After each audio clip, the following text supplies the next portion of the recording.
कौन है ये आदमी, इसे न पैसों की परवाह है। हेलो बच्चों, मैं प्रमोद सर आपको फिर से एक बार विजय वाला में स्वागत है। जैसा कि हमने आपको बोले थे, हिस्ट्री का जो एक एक चैप्टर जो है उसका जो इम्पोर्टेंट ऑब्जेक्टिव है वो हम आपके लिए लेकर आएंगे और वो ऑब्जेक्टिव आ चुका है। इससे पीछे के वीडियो में जो हमने आपको चैप्टर 1 और चैप्टर 2 का जो है ऑब्जेक्टिव करा चुके हैं और इस बार जो है आपके लिए चैप्टर 3 का ओनली ऑब्जेक्टिव लेकर आए जो कि 2025 के लिए बहुत ही वीवीआई क्वेश्चन है। और आप जो है इस ऑब्जेक्टिव को पढ़िए और देखिए, और ये क्वेश्चन जो आपके व्यू एग्जाम के व्यू से बहुत ही इंपॉर्टेंट और महत्वपूर्ण होने वाला है। चलिए हम इस चैप्टर को स्टार्ट करते हैं। चैप्टर का नाम है इतिहास का थर्ड चैप्टर है। इतिहास का थर्ड चैप्टर है, चैप्टर नंबर 3, जिसका नाम है हिंद चीन में राष्ट्रवाद। हिंद चीन में राष्ट्रवाद। हिंद चीन में राष्ट्रवाद। चैप्टर का नाम है हिंद चीन में राष्ट्रवाद।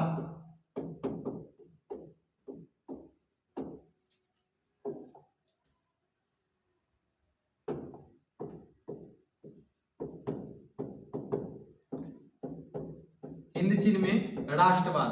आप यहाँ पे समझिए, हिंद चीन में राष्ट्रवाद जो है ये चैप्टर का नाम है और इस चैप्टर का मतलब क्या होता है ये हम आपको बताने की कोशिश करते हैं। और यहाँ पर देखिए, हिंद चीन में राष्ट्रवाद जो है, राष्ट्रवाद के बारे में हमने आपको एक जो है वीडियो के जरिए हम आपको बता चुके हैं। राष्ट्रवाद क्या होता है, देश के प्रति प्रेम भावना को ही हम राष्ट्रवाद कहते हैं। और ये हिंद चीन क्या होता है ये आज हम आपको एक एक करके हम आपको बता दें। हिंद चीन एक जो है बहुत बड़ा क्षेत्र है। हिंद चीन जो है एक बहुत बड़ा क्षेत्र है और हिंद चीन के अंतर्गत जो है 3 देश को शामिल किया गया है। हिंद चीन के अंतर्गत जो है 3 देश को शामिल किया गया है। प्रथम देश है वियतनाम,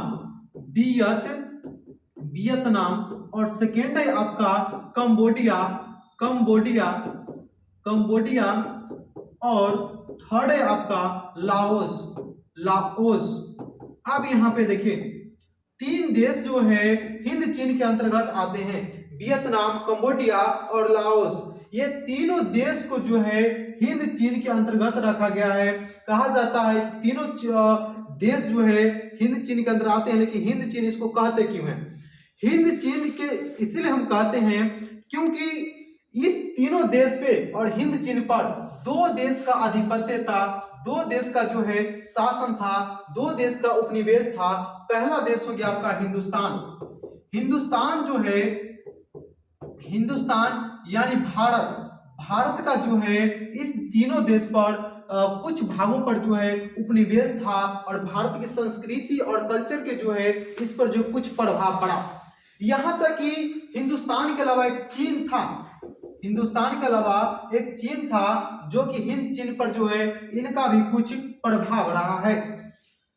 और कहा जाता है कंबोडिया और लाओस दोनों पर हिंदुस्तान का जो है उपनिवेश था, हिंदुस्तान का जो है अधिकार था। हिंदुस्तान का जो है अधिकार था और वियतनाम पर जो है चीन का अधिकार था। वियतनाम पर जो है चीन का अधिकार था और दोनों देश का जो है हिंद चीन पर जो है आधिपत्य था। इसलिए इस चैप्टर को जो है हिंद चीन और इस क्षेत्र को जो है हिंद चीन जो है नाम रखा गया। अब हम आपको बता दें, हिंद चीन जो है, हिंद चीन जो है इसके अंतर्गत 3 देश आते हैं। अभी हम बता चुके हैं, लाओस, वियतनाम, कंबोडिया। और तीनों देश पे जो है 2 देश पर भारत का आधिपत्य था और एक देश पर वियतनाम पर चीन का आधिपत्य था। इसीलिए तीनों देश को जो है एक हिंद चीन के क्षेत्र के अंतर्गत रखा गया था। और फ्रांस जो एक देश जो आप सुनोगे नाम, फ्रांस जो है तीनों पर अधिकार जमाना चाहते थे, हिंद क्षेत्र पर अधिकार जमाना चाहते थे। हिंद क्षेत्र को है यानी हिंद चीन के क्षेत्र को जो है उपनिवेश बनाना चाहते थे। उपनिवेश के मतलब होता है गुलाम, यानी गुलाम बनाना चाहते थे। उपनिवेश के मतलब क्या होता है? गुलाम। यानी हिंद चीन के क्षेत्र को जो है फ्रांस क्या बनाना चाहते थे? गुलाम बनाना चाहते थे। और इस पर शासन करना चाहते थे। कहा जाता है से हिंद चीन क्षेत्र में जो है सबसे पहले जो विदेशी लोग आए थे वो पुर्तगाली आए थे, पुर्तगाली आए थे। और इसके बाद डच आए, इसके बाद डच आए, फिर फ्रांस आए, फिर इंग्लैंड आए। ये सभी देश जो है एक एक करके हिंद चीन के क्षेत्र पर आए। सभी लोग व्यापारी करने के लिए आए थे, बट एक फ्रांसी था जो हिंद चीन के क्षेत्र पर जो है उपनिवेश गुलाम, इसको गुलाम बनाने आए थे। हम चलिए इसका जो है हिंद चीन के क्षेत्र के जो है आंदोलन जो है हिंद चीन, इसका जो ऑब्जेक्टिव जो है चैप्टर नंबर 3 का ऑब्जेक्टिव हम एक एक करके आपको हम बताते हैं। इसका जो ऑब्जेक्टिव है आपका फर्स्ट ऑब्जेक्टिव है दक्षिण वियतनाम में किसकी प्रथम सरकार थी? दक्षिण वियतनाम में किसकी प्रथम सरकार थी? ऑप्शन ए है हो चिन मी, ऑप्शन बी है बाओ दाई, ऑप्शन सी है न्यू हिंद दियम और ऑप्शन डी है सिहानुक। इसका राइट उत्तर चला जाएगा ऑप्शन नंबर बी बाओ दाई। दक्षिण वियतनाम में जो है किसकी प्रथम सरकार थी? तो बाओ दाई की थी। हम अभी आपको बताए हैं वियतनाम पर किस देश का जो है आधिपत्य था, किस देश का जो है शासन था? तो चीन का था। किसका था? चीन का था। चीन का आधिपत्य वियतनाम पर था। आपका नेक्स्ट क्वेश्चन है क्वेश्चन नंबर 2। तोकिंग फ्री स्कूल कहां स्थापित किया गया था? तोकिंग फ्री स्कूल जो है कहां पर जो है स्थापित किया गया था? यहां पर देखिए कहां पर जो है स्थापित, कहां पर स्थापित किया गया था? किया गया था। इसका ऑप्शन है कंबोडिया, फ्रांस, लाओस और वियतनाम। इसका जो आप राइट उत्तर दीजिए, इसका राइट उत्तर क्या होगा? कंबोडिया, फ्रांस, लाओस में जो है दोनों में से इसका जो राइट उत्तर चला जाएगा वो आपका क्या चला जाएगा? हमने आपको बताया था कंबोडिया पर जो है भारत का अधिकार था। किसका था? भारत का अधिकार था। और वियतनाम पर जो है चीन का अधिकार था और लाओस पर जो था भारत का अधिकार था। यहां पर पूछ रहा है तोकिंग फ्री स्कूल कहां स्थापित किया गया था? इसका राइट उत्तर चला जाएगा ऑप्शन नंबर डी वियतनाम में। वियतनाम में जो है तोकिंग फ्री स्कूल को जो है स्थापित किया गया था। नेक्स्ट क्वेश्चन है आपका क्वेश्चन नंबर 3। पोर्ट सडम की जो घोषणा के बाद किसने आत्मसमर्पण किया? फ्रांस, जापान, वियतनाम और भारत। इनमें से आपका राइट उत्तर चला जाएगा, एक देखिए option A France, Japan, Vietnam और भारत। इसका राइट उत्तर चला जाएगा आपका फ्रांस, जापान, वियतनाम में जो होगा इसका राइट जो उत्तर चला जाएगा वो होगा आपका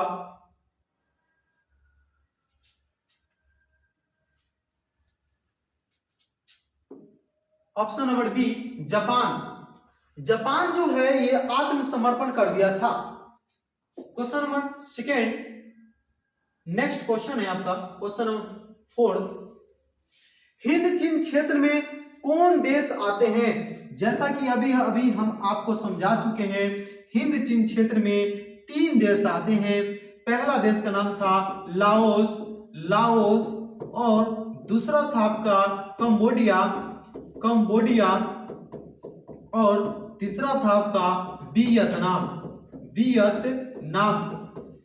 लाओस कंबोडिया पर जो है भारत का आधिपत्य था और वियतनाम पर जो है चीन का आधिपत्य था, चीन का अधिकार था और यहां पर जो है दोनों पर भारत का अधिकार था।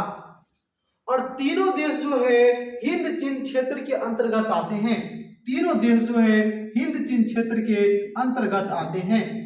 हिंद चीन क्षेत्र के जो है अंतर्गत आते हैं। इसका राइट उत्तर चला जाएगा क्या हो? ऑप्शन ए है चीन, वियतनाम, लाओस, हिंद चीन, वियतनाम, कंबोडिया, वियतनाम, लाओस और कंबोडिया, वियतनाम, चीन, थाईलैंड। ये 4 नहीं 3 ही देश आते थे। वो ऑप्शन चला जाएगा option number C Cambodia, Vietnam और लाओस। इसका राइट उत्तर चला जाएगा option number C. Next question है क्वेश्चन नंबर 5। अब यहां पे देखिए जो भी हम आपको बता रहे हैं ये थर्ड चैप्टर का ऑब्जेक्टिव है, बहुत ही मस्ट VBI क्वेश्चन है आपके 2025 के लिए।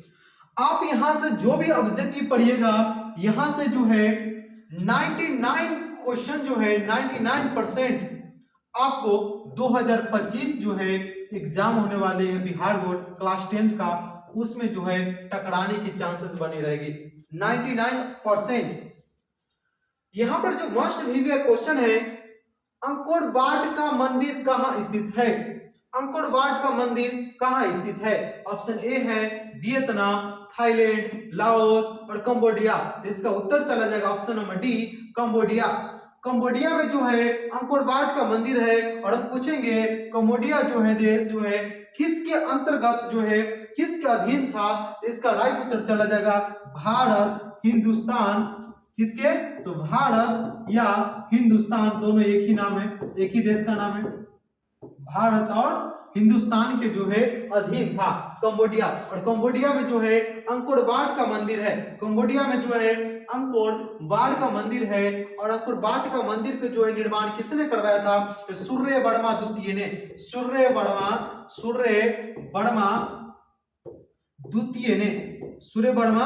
द्वितीय ने करवाया था, जो कि वहां के जो है सम्राट था, वहां के राजा था। सूर्यवर्मा द्वितीय जो है अंकोर वाट मंदिर का निर्माण करवाए थे और कंबोडिया में करवाए थे। कंबोडिया पर किन देश का जो आधिपत्य था? तो भारत का था। और कंबोडिया जो है किन क्षेत्र में आते हैं? तो हिंद चीन क्षेत्र में आते हैं।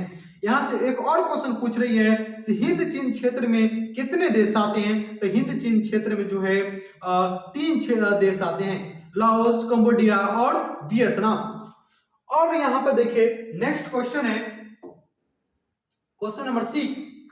हिंद चीन में बसने वाले फ्रांसीसी कहे जाते थे। जो हिंद चीन क्षेत्र में जो है जो भी फ्रांसीसी बसते थे उसको हम क्या कहते थे? ऑप्शन ए है फ्रांसीसी कहते थे, ऑप्शन बी है शासक वर्ग कहते थे, ऑप्शन सी है कोलोन कहते थे, और ऑप्शन डी है जनरल कहते थे। अब हम आपको बता दे इसका राइट उत्तर होगा कोलोन कहते थे। क्या कहते थे? Cologne. Option number C Cologne कहते थे। जो हिंद चीन क्षेत्र में जो भी फ्रांसीसी वो लोग बैठते थे, जो फ्रांस के लोग बैठते थे, आते थे, बसते थे, उस सब को जो है कोलोन कहते थे। और यहां पर हम कहेंगे फ्रांस जो है, फ्रांस के लोगों को हम क्या कहेंगे? जो फ्रांस के देश के जो लोग हैं निवासी, उसको क्या कहेंगे? उसको कहेंगे फ्रांसीसी। क्या कहेंगे? फ्रांसीसी कहेंगे। जो फ्रांस के लोग हैं उसको फ्रांसीसी कहेंगे। जो फ्रांस के लोग रहेगा उसी को फ्रांसीसी हम कहेंगे।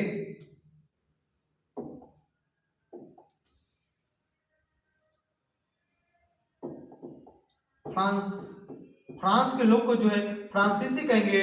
और इंडिया के लोग को जो है इंडिया के लोगों को हम क्या कहेंगे? इंडियन कहेंगे, या भारतीय कहेंगे, या हिंदुस्तानी कहेंगे। भारतीय कहेंगे या हिंदुस्तानी कहेंगे ये इंडिया के लोगों को।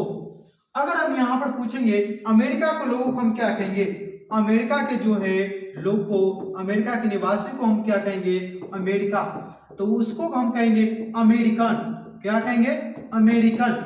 अमेरिकन कहेंगे। इसी तरह से फ्रांस के लोगों को हम फ्रांसीसी कहेंगे, लेकिन हिंद चीन क्षेत्र में बसने वाले फ्रांस के लोगों को हम क्या कहेंगे? तो उसको हम कहेंगे कोलोन कहेंगे। क्या कहेंगे? कोलोन कहेंगे। नेक्स्ट क्वेश्चन है आपका क्वेश्चन नंबर 7। क्वेश्चन नंबर 7 क्या बोल रही है? हिंद चीन पहुंचने वाले प्रथम व्यापारी कौन थे? हम जैसा कि अभी हम आपको बता चुके हैं, हिंद चीन जो है हिंद चीन में जो है 3 देश आते हैं। हिंद चीन में जो है कितने देश आते हैं? 3 देश आते हैं। और सबसे पहले जो है हिंद चीन पहुंचने वाले थे वो पुर्तगाली थे। सबसे पहले जो है हिंद चीन पहुंचने वाले जो लोग थे वो पुर्तगाली थे। देखने बाद वहां पे इसके बाद जो है डच लोग पहुंचते हैं। इसके बाद जो है डच लोग जो है हिंद चीन में व्यापार करने के लिए पहुंचते हैं। डच। देखने बाद डच के बाद जो है वहां पर पहुंचते हैं इंग्लैंड के लोग। इंग्लैंड के निवासी वहां पर पहुंचते हैं। इंग्लैंड के बाद जो पहुंचते हैं वो फ्रांस पहुंचते हैं। फ्रांस के जो लोग हैं वहां पर पहुंचते हैं, फ्रांसीसी के लोग जो है फ्रांसीसी जो है वहां पर पहुंचते हैं।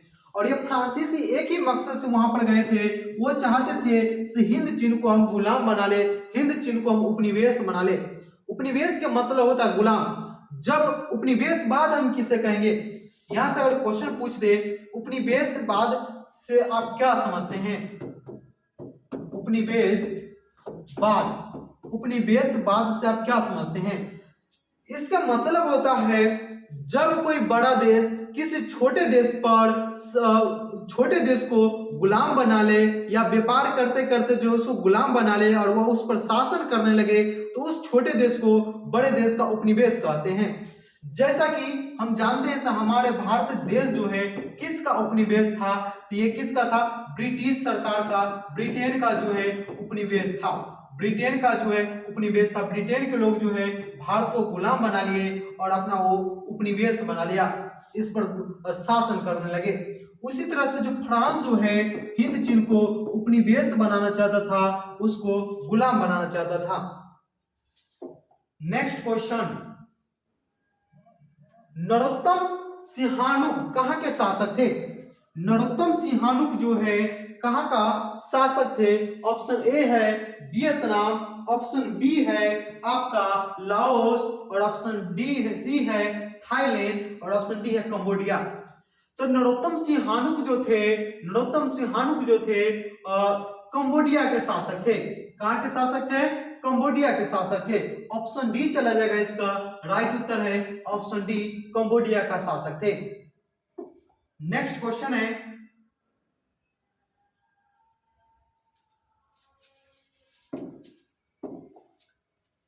The history of the loss of Vietnam किसने लिखा? The history of the loss of Vietnam जो है किसने लिखा? इसका ऑप्शन ए है हो चिन मी, ऑप्शन बी है फान वोई चाओ, ऑप्शन सी है कुआंग, और ऑप्शन डी है त्रिथु। इसका राइट जो उत्तर चला जाएगा ऑप्शन नंबर बी, फान वोई चाओ। फान वोई चाओ जो है the history of the loss of Vietnam की जो है रचना किया था फान वोई चाओ ने।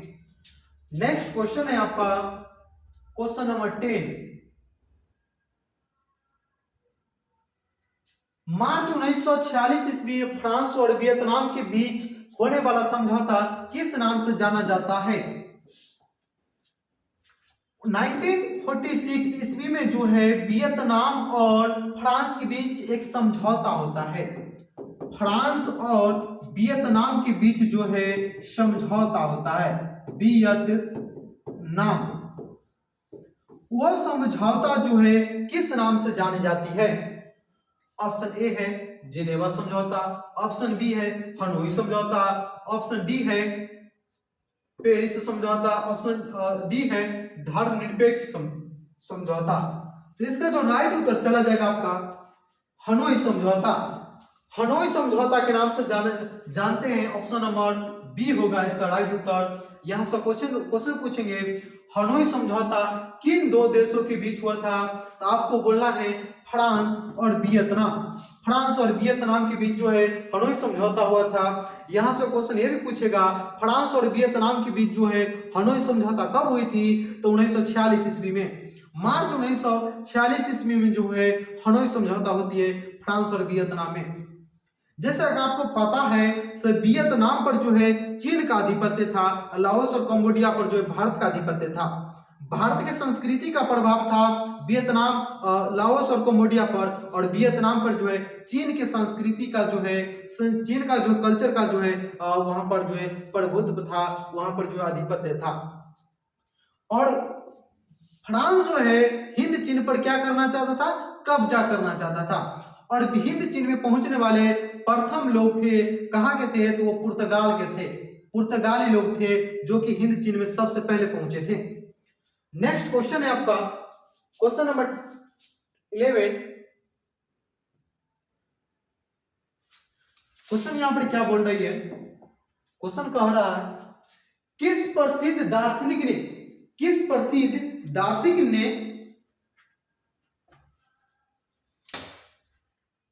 प्रसिद्ध दार्शनिक ने एक अदालत लगाकर अमेरिका को वियतनाम युद्ध के लिए दोषी करार दिया?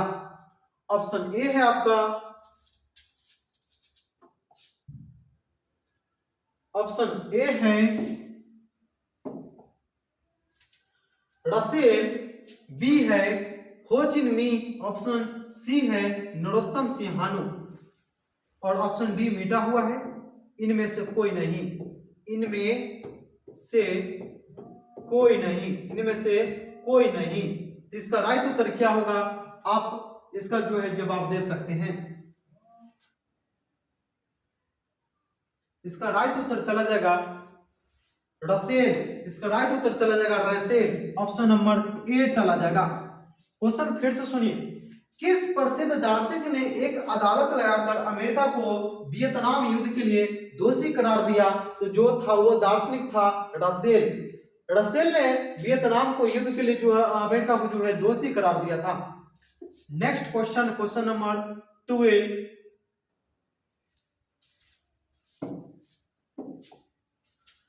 क्वेश्चन है हिंद चीन क्षेत्र में अंतिम युद्ध समाप्ति के समय अमेरिकी राष्ट्रपति कौन थे?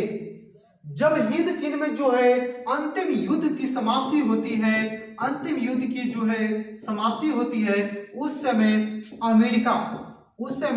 अमेरिका का जो है राष्ट्रपति कौन थे? उस समय जो है अमेरिका का राष्ट्रपति जो है कौन थे? ऑप्शन ए है आपका वाशिंगटन, ऑप्शन बी है निक्सन, ऑप्शन सी है जॉर्ज बुश और ऑप्शन डी है रूजवेल्ट। इसका राइट उत्तर चला जाएगा निक्सन, ऑप्शन नंबर बी। हिंद चीन क्षेत्र में अंतिम युद्ध समाप्ति के समय जो है अमेरिकी राष्ट्रपति कौन थे? तो निक्सन थे। नेक्स्ट क्वेश्चन है आपका क्वेश्चन नंबर 13, क्वेश्चन नंबर 13, हुआ आंदोलन किस प्रकृति का था? हुआ आंदोलन किस प्रकृति का था? ऑप्शन ए है क्रांतिकारी, ऑप्शन बी है धार्मिक और साम्राज्यवादी और क्रांतिकारी धार्मिक। तो हुआ आंदोलन जो था क्रांतिकारी धार्मिक प्रवृत्ति की थी। हुआ आंदोलन जो थी क्रांतिकारी धार्मिक प्रवृत्ति की थी। यहां से पूछेगा हुआ आंदोलन जो है किस प्रवृत्ति की थी? तो क्रांतिकारी धार्मिक प्रवृत्ति की थी। नेक्स्ट क्वेश्चन है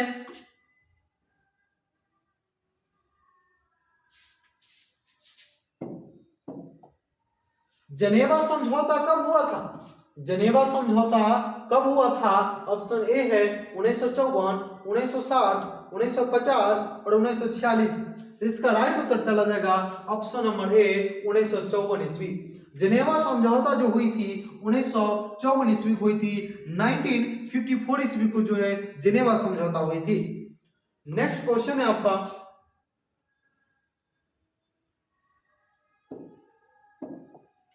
उत्तरी एवं दक्षिणी वियतनाम का एकीकरण कब पूर्ण हुआ?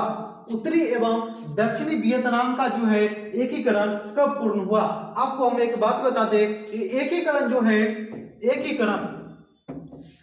एकीकरण जो है पहले इसलिए करना जरूरी होता था क्योंकि जो पहले के जो देश हुआ करता था वो कई टुकड़ों में छोटे छोटे प्रांतों में बटे हुए थे। जैसे उसको जो एक जगह करने में जो है बहुत ही कठिनाई को जो है सामना करना पड़ता था और प्रत्येक प्रांत का प्रत्येक छोटे छोटे भागों का अलग अलग राजा हुआ करता था और कोई भी राजा अपने प्रांत को जो है किसी एक बड़े प्रांत में मिलाना नहीं चाहते थे। वो खुद चाहते थे से छोटे से प्रांत का हम खुद जो है राजा रहे, खुद जो है इसका मालिक रहे। और जो है इसी तरह से वियतनाम भी जो है कई छोटे छोटे टुकड़ों में विभाजित थे और इसका जो एकीकरण जो है पूर्ण रूप से कब पूर्ण हुआ और कब किया गया? यानी जो है छोटे छोटे एकीकरण जो बांटा हुआ था छोटे छोटे हिस्सों में, उसको एक जो है कब एक करके और एक राष्ट्र बनाया गया, एक जो है वियतनाम बनाया गया। ऑप्शन ए है 1970, 1980, 1979, 1975। इसका राइट उत्तर चला जाएगा 1975, option number D. Option number D चला जाएगा 1975 ईस्वी को जो है उत्तरी और दक्षिण वियतनाम का एकीकरण पूर्ण हुआ। नेक्स्ट क्वेश्चन है क्वेश्चन नंबर 16, अनामी दल के संस्थापक कौन थे? ऑप्शन ए है जोंगू एन आई और ऑप्शन बी है हो चिन मी, बाओ दाई और हान चू चू त्रिन। अब यहां पर सुनिए, इसका राइट उत्तर चला जाएगा ऑप्शन नंबर ए, जोंगू एन जो है, जोंगू एन आई जो है अनामी दल का संस्थापक थे। जोंगू एन दाई जो है अनामी दल का संस्थापक थे। और नेक्स्ट क्वेश्चन है इसका,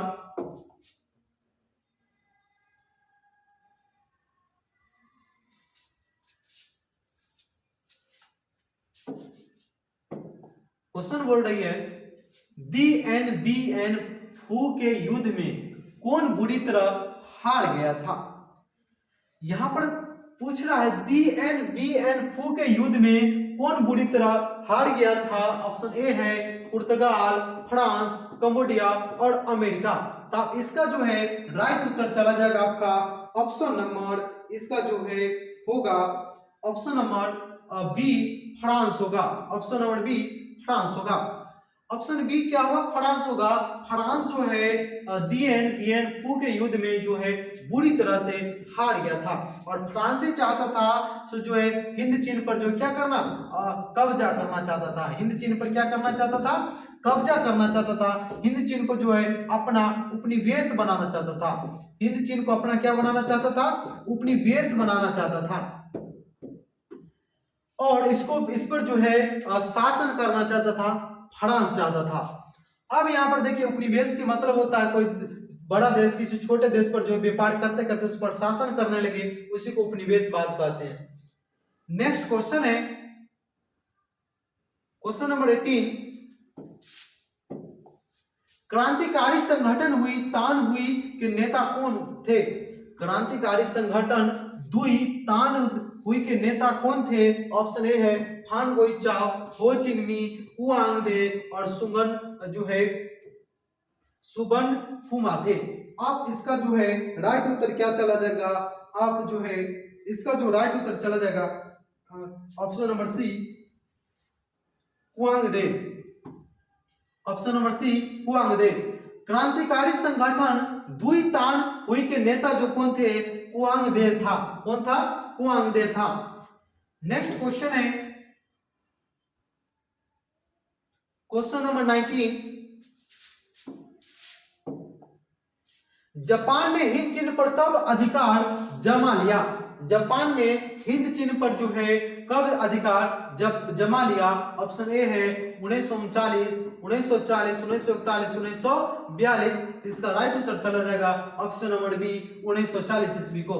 जापान एक आप जो जानते हैं जापान के जो है इस पर जो है 2 परमाणु बम जापान पर जो है गिराया गया था। जापान पर जो है 2 परमाणु बम जो है गिराया गया था और ये आपको पता होना चाहिए तो जापान के वो 2 जगह का नाम क्या था? एक का नाम था हिरोशिमा, हिरोशिमा और दूसरा का नाम था आपका नागासाकी। दूसरा का नाम क्या था? नागासाकी। नागासाकी पर जो है बम गिराया गया था और हिरोशिमा पर जो है बम गिराया गया था। किसने गिराया था? तो अमेरिका ने गिराया था। किसने गिराया था? अमेरिका ने इस पर जो है बम गिराया था। आपको पता होना चाहिए सर जो है जापान ने हिंद चीन पर जो है कब अधिकार कर लिया था, कब अधिकार जमा लिया था?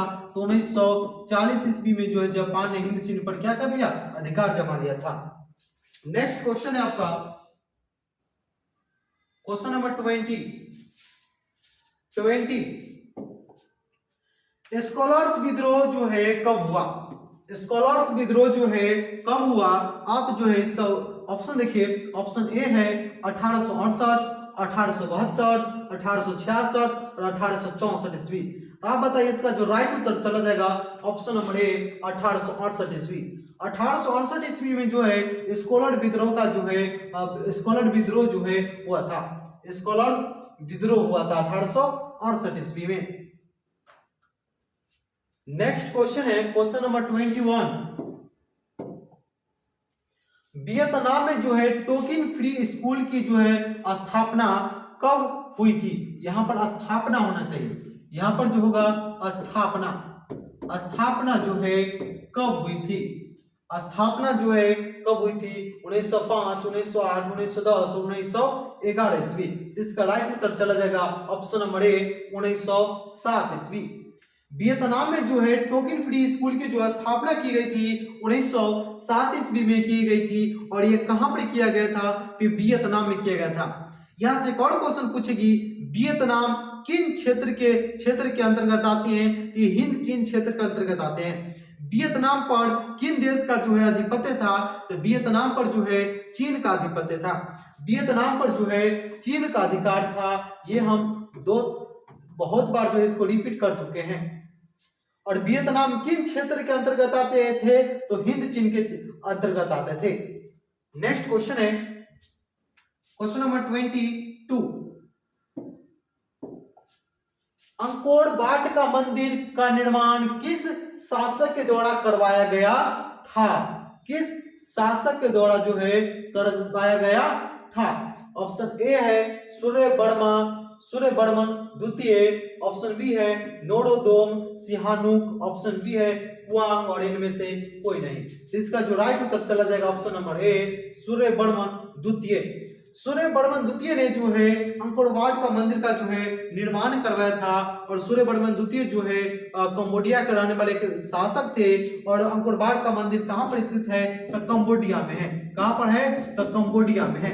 यहां से क्वेश्चन पूछेगा अंकोर वाट का मंदिर जो है कहां पर है? तो कंबोडिया में है। इस मंदिर का जो निर्माण किसने करवाया था? तो सूर्यवर्मन द्वितीय ने करवाया था। सूर्यवर्मन द्वितीय ने जो है अंकोर वाट का जो है मंदिर का निर्माण करवाया था।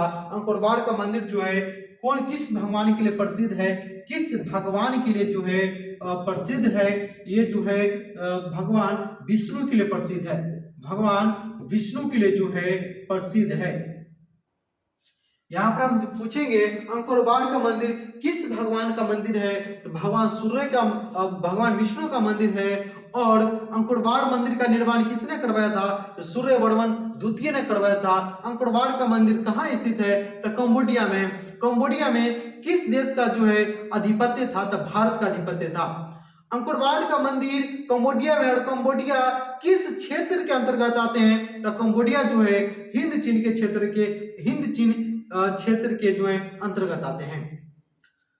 और हिंद चीन क्षेत्र में जो है कुल मिलाकर के 3 देश आते थे, जिसका नाम है कंबोडिया, वियतनाम और लाओस था। नेक्स्ट क्वेश्चन है आपका, कंबोडिया की राजधानी है? कंबोडिया की राजधानी है, ऑप्शन ए है हनोई, नोम पेन और बैंकॉक और ओटावा। इसका राइट उत्तर चला जाएगा option number B. Option number B Phnom Penh. Phnom Penh जो है कंबोडिया का जो है राजधानी है। नोम पेन जो है कंबोडिया का जो है राजधानी है। और कंबोडिया में जो है किस मंदिर का निर्माण, कौन मंदिर प्रसिद्ध है? तो अंकोर वाट का मंदिर। अंकोर वाट का जो है मंदिर जो है कहां पे है? तो कंबोडिया में है।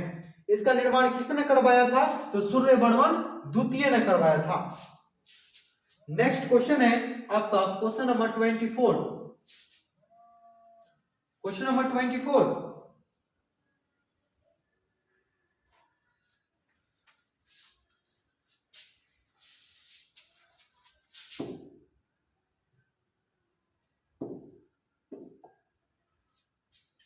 बाओदाई की सरकार कहां थी? बाओदाई की सरकार कहां थी? ऑप्शन ए है उत्तरी वियतनाम में, दक्षिणी वियतनाम में, कंबोडिया में और हनोई में। इसका जो राइट उत्तर चला जाएगा ऑप्शन नंबर बी, दक्षिणी वियतनाम में। दक्षिणी वियतनाम में इसका राइट उत्तर चला जाएगा ऑप्शन बी। नेक्स्ट क्वेश्चन है, निम्न में से क्या पोटसदम की घोषणा का जो है उद्देश्य क्या था? यानी उसका उद्देश्य क्या था, उसका जो रीजन क्या था, उसका मतलब क्या था? पहला आपका ऑप्शन है जापान का आत्मसमर्पण, अमेरिका का आत्मसमर्पण, वियतनाम की स्वतंत्रता, जर्मनी का एकीकरण। इसका उत्तर चला जाएगा ऑप्शन नंबर ए, जापान का आत्मसमर्पण। इसका राइट उत्तर चला जाएगा। नेक्स्ट क्वेश्चन है आपका ऑप्शन नेक्स्ट क्वेश्चन है,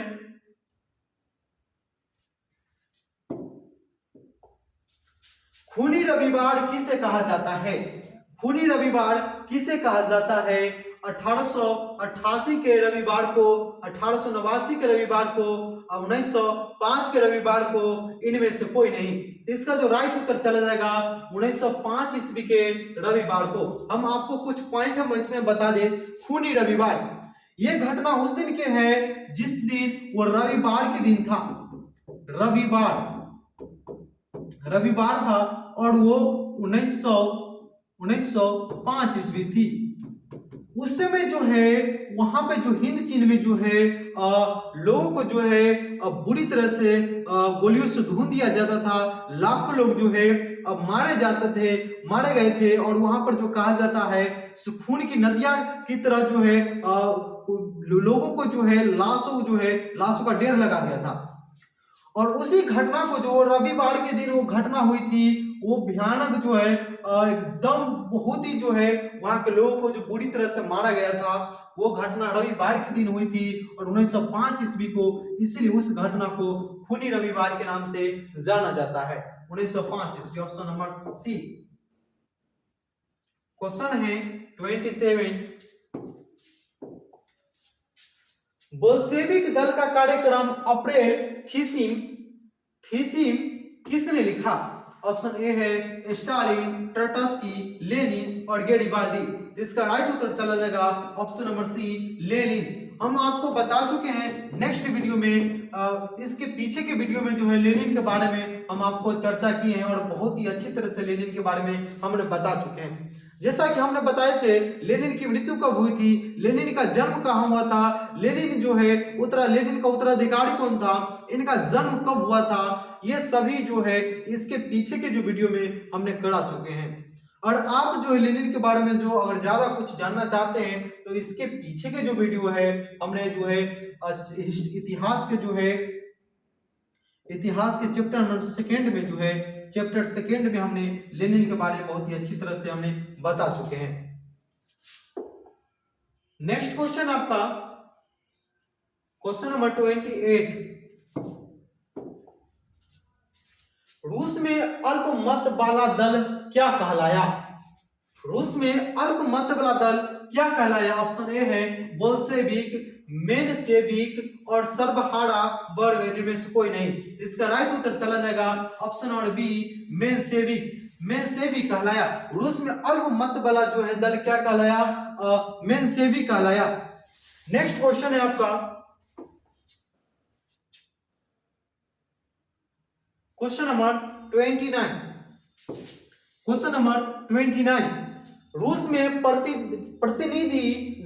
प्रतिनिधियात्मक संस्था ड्यूमा का गठन कब हुआ था? जो है ड्यूमा का गठन जो है कब किया गया था? इसका गठन जो है कब हुआ था? ऑप्शन ए है 1861, 1867, 1905 और 1917। इसका जो राइट उत्तर चला जाएगा आपका क्या जाएगा?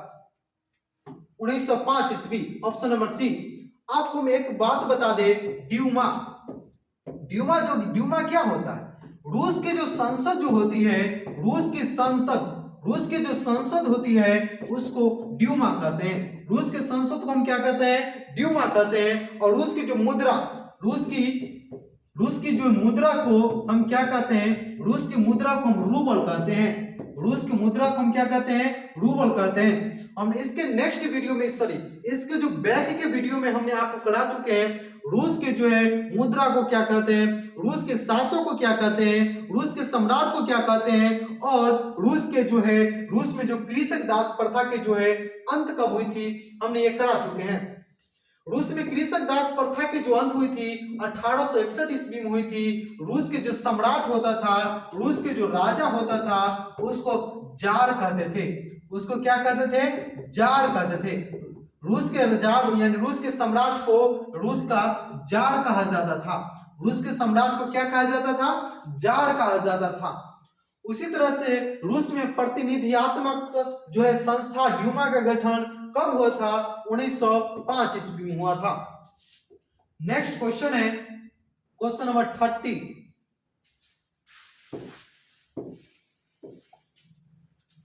वैज्ञानिक समाजवाद का जनक किसे माना जाता है? वैज्ञानिक समाजवाद का जनक किसे माना जाता है? ऑप्शन ए है Saint Simon, Robert Owen, Karl Marx और फ्रेडरिक एंगल्स। इसका राइट उत्तर चला जाएगा option number C, Karl Marx. Karl Marx को जो है वैज्ञानिक समाजवाद का जनक माना जाता है और इसके बारे में हमने नेक्स्ट वीडियो में, सॉरी इसके बैक के वीडियो में कार्ल मार्क्स के बारे में एक एक बात जो है हमने समझा करके इसमें बता चुके हैं। चलिए कार्ल मार्क्स के बारे में कुछ पॉइंट हम आपको बता दें। इनका जो जन्म जो हुआ था कार्ल मार्क्स का 1818 ईस्वी में हुआ था। 1818 ईस्वी में। पूछेंगे कार्ल मार्क्स का जन्म कब हुआ था? 1818 ईस्वी में। कार्ल मार्क्स का मृत्यु जो हुआ था, डेथ जो हुआ था 1883 ईस्वी में, 1883 ईस्वी में। कार्ल मार्क्स कहाँ के रहने वाले थे? कार्ल मार्क्स कहाँ के रहने वाले थे? ये जर्मनी के रहने वाले थे। कार्ल मार्क्स कहाँ के रहने वाले थे? जर्मनी के रहने वाले थे। कार्ल मार्क्स के पिताजी का क्या नाम था? हेनरी मार्क्स था। हेनरी मार्क्स था।